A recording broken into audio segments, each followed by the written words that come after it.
Merhabalar efendim, kanalıma hoş geldiniz. Hep cinselliği anlatıyorum size, değil mi?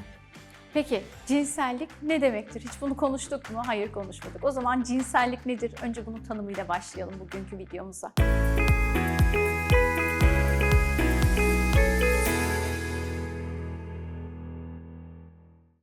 Cinsellik rahatlamış ve gevşemiş bir halde sevişmenin ve dokunmanın verdiği hazza odaklanarak haz almak, haz vermek, ruhu ve bedeni paylaşmak ve her ne olursa olsun bir şekilde boşalmak ve bunun bilim sanatı. Ve bu tanım kime ait biliyor musunuz? Sevgili Cem Keçe'ye ait. Buradan sevgilerimi, selamlarımı yolluyorum. Bu bir bilim ve sanat arkadaşlar. Ve cinsellikteki problemler işte bu tarife uymayan her yaşadığımız sıkıntı cinsellikte cinsel işlev bozuklukları olarak karşımıza geliyor. Kadınlarda en sık görülen cinsel problemler, cinsel işlev problemleri nedir diye bakacak olursak, kadınlarda aslında tıpkı erkekler gibi cinsellikte sorunlar yaşıyorlar ve son derece normal. Cinsel Sağlık Enstitüsü Derneği'nin yani CİSET'in yakın zamanda yaptığı bir araştırma var. Bu araştırma da ankete dayalı bir araştırma. Bu anket çalışmasının sonucuna göre cinsel hayatı aktif olan her 10 kadından, bu Türkiye kaynaklı bir çalışma, her 10 kadından 8'i hayatının bir döneminde cinsel işlev bozukluğu, cinsel fonksiyon bozukluğu yaşadığını tespit etmişler. Bu sorunlardan bir kısmı boşalma ve orgazm sorunları, bir kısmı cinsel istek bozukluğu yani cinsel soğukluk veya cinsel uyarılma ya da ilgi bozukluğu, uyarılamamak veya kuruluk diye alt başlıklara ayrılmış. Ve bunların içerisinde en sık görüleni ne?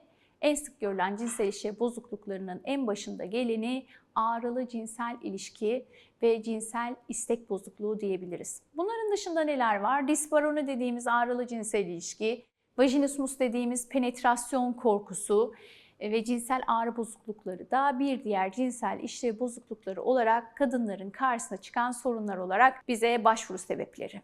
Kadınlar bu sorunlarını kimlerle konuşuyorlar? Aslında çok da konuşmuyorlar desek doğrusu. Ne partnerleriyle konuşuyorlar, ne kendileriyle konuşuyorlar. Hatta sorun olduğunu da çoğu zaman fark etmiyorlar. Fark ettiklerinde de utanarak cinsel tıp uzmanlarının ya da cinsel terapistlerin yolunu buluyorlar. Ve çoğunlukla da öteliyorlar, erteliyorlar ve sorunun çözümsüz olduğunu düşünüp kabulleniyorlar. Bir diğer konu ise korkudan anlatmaya çekindikleri bazı konular var. İşte ondan dolayı da sağlık profesyonellerine bunları anlatamadıkları için de kendilerini yanlış anlaşılmalarından korktukları için başvurmuyorlar. Geldik şimdi kadınların bu sorunlarının nedenlerini konuşacak olursak ama oraya gelmeden önce seksle sevişmek aynı şey mi?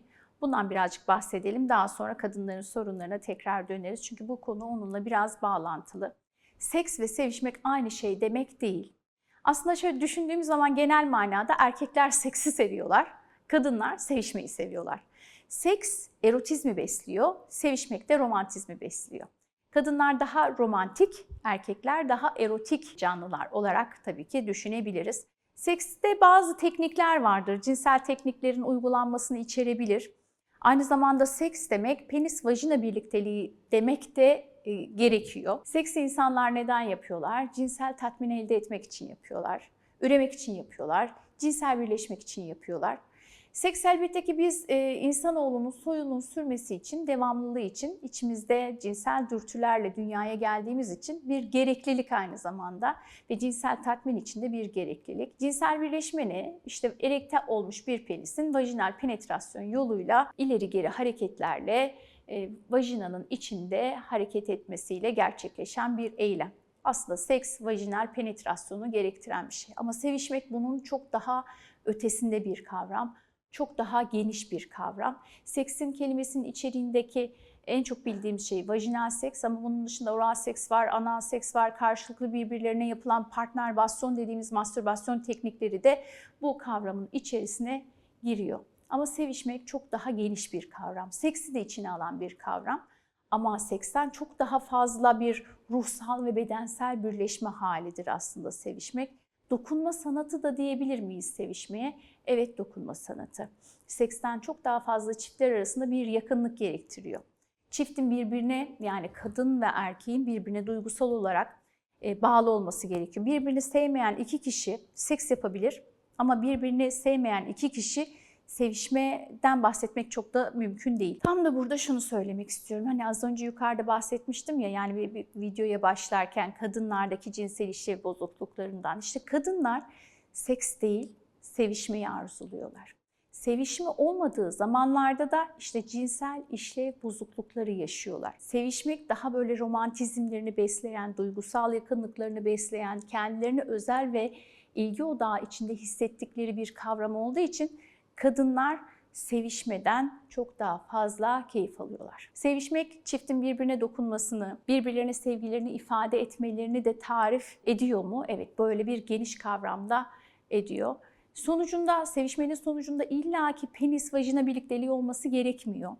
Olmadan da çiftler sevişebiliyorlar. Demin de söylediğim gibi kadınlar için duygusal yakınlık çok önemli. İşte sevişme bunu tam da yerine koymasını sağlıyor. Seksin getirdiği şehveti işte sevişmeyle şefkate dönüştürmek, cinsel hayatın daha sağlıklı bir zeminde ilerlemesi için işte bu kadınlar için olmazsa olmaz önemli bir konu olarak gündemde her zaman korumaya da devam edecek. Görsel olarak cinsel uyarımlar daha çok erkekleri cinselliğe hazırlarken kadınları görsel uyarılardan daha çok dokunmak, tensel uyarılar, hissel uyarılar, 5 duyu organıyla aldığı uyarılar onların cinsel isteklerini harekete geçirebiliyor. Ve bu sebeplerden cinsel hazzı arttırması için kadına dokunmak, küçük mesajlarla kadına özel hissettirmek, değerli hissettirmek, arzulandığını hissettirmek, ona okşamak, ona alıcı gözlerle, şehvetli gözlerle bakmak, iltifat etmek ve sevgili erkekler eşlerinize bu şekilde hazırladığınız zaman kadınınızı sekse hazırlamanız işte o noktada size kolaylıklar sağlayabiliyor. Ama bunu yapmadan, sevişmeye adım atacak şekilde hazırlıklar yapmadan partnerinizden çok da seks beklemeniz doğru olmuyor. Zaten de gerçekleşemiyor. Sonuçta kadınların hepsinin başı ağrıyor. Cinsel eylem için bir hazırlanma süreci gerekiyor. Kadının tahrik olması gerekiyor, uyarılması gerekiyor. Hazla odaklanması gerekiyor ve kadınların erkeklere nazaran bu bahsettiğim süreçleri biraz daha zaman alıyor. Buna dikkat ettiğiniz zaman çift anlamında daha huzurlu ve mutlu bir birliktelik yaşayacaksınız. Partneriniz de, yani eşiniz de, kadını kastederek söylüyorum sevgili beyler bu sözüm size, kadında kuvvetli bir arzu belirinceye kadar cinsel birleşmeye geçmeden önce dokunun, temas edin. Zaman zaman sevişmeye ara verin. Sevişmek her zaman, seks zaman zaman felsefesini hiç unutmayın. Öyle arzulayın, öyle öpün, öyle işte dokunun, okşayın. 5 duyu organınızla ona bu uyarıları verin. Ama ardından seks gelmesin. İşte o noktada kadın özel ve özne olduğunu hissedecek. Sonrasında sevgi, saygı, aşkın, fedakarlığın ve şefkatin de içinde bulunduğu bir mutlu ilişki tablosu tamamlanacak ki işte o zaman seks hayatınızda her zaman olmaya devam edecek. Yani seks paylaşımın son raddesi. Beni biz yapan en önemli duygu yoğunluğu olarak bizim karşımıza çıkıyor. Sağlıklı ve mutlu bir cinsel yaşamın en önemli koşullarından biri de az önce söylediğim gibi yakın ve sıcak bir ilişki kurmaktan, sağlıklı sürekli bir ilişki kurmaktan geçiyor. Böylece insan kendini ve bedensel olarak hem kendini hem karşıdakini tanıyacak, kabullenecek, birbirinin bedeninden zevk alıp verebilecek karşılıklı haz süreci bu şekilde tamamlanmış olacak. Bir videonun daha sonuna geldik. Neymiş efendim? Sevişmek her zaman, seks zaman zaman. Görüşmek dileğiyle. Sağlıklı, mutlu, keyifli günler dilerim.